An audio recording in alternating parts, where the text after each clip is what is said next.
The issue is not about say we show gross of indiscipline. And I'm Asante Kotoko Apamono. Rashid Nortey nye boni biya wa the B. I just Kotoko na Apamono. Okay. No.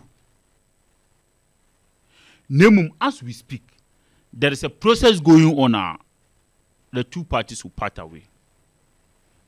Rashid Nortey nkoye boni. Onye boni. But se si aye kase nkomo okoso. Yes, a process Kotoko epeso terminate Rashid. No, and I say omumienu ayon ko fani bejai. Bejai. Chirimaye. There's a simple reason. As we speak, I am crying Mr. Nana Saka. Rashid Nortey 9. Yes, as we speak. I know the name some of my refer na Dr. Chumesino. Yes, as we speak. Okay. I am Mr. Nana Saka. Enti coach na friend na mo one na tenase edin komo. Coach na actually na immediate, medium and short friends immediate and long term plan. We consider an age no any experience any their coaching person na. Yeah. Fee say also no coach or share baby fufro.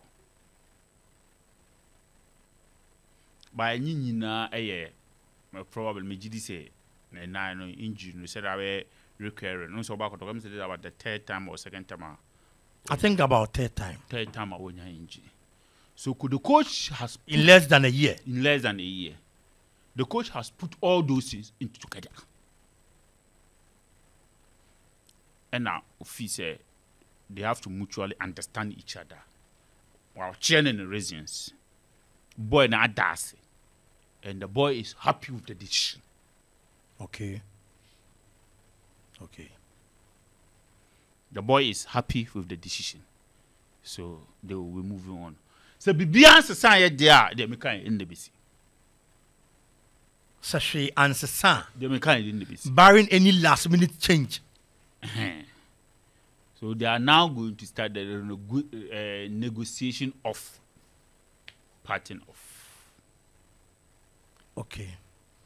Until Rashid Nortey in Semina Nama Bonteno, Metawasiya, na emunchirimu NSA. Coach Prosper na Teogum. Rashid Nortey injury. One home. A reoccurring, a reoccurring injury. And that's a recurring injury. Na a prayer, a taiba. A yaria ibianke because a chronic. Yes. Bibi sana Rashid Nortey injury situation na kwa ye. And the coach no a Prosper na Teogum. Afra Brantiano and then atenase. Say, baby, I'm a person me konye. Ebia na obeka me plans when you be rush season nimuno. Said you na be na ebedru time I make nyaw no. Me nyaw. Na eba be affect me plans. Who you good player, who you quality player. Enti me mpesa sa ani besi na obetena nchen any ade. Enti based on that no, me pesa nka me no di nkomo na nka wote ase na ofri Kumasi Asante Kotoko boku nim. Esa wo pra ni nti. Na odi wani ekoko chirim e wo baby foforo.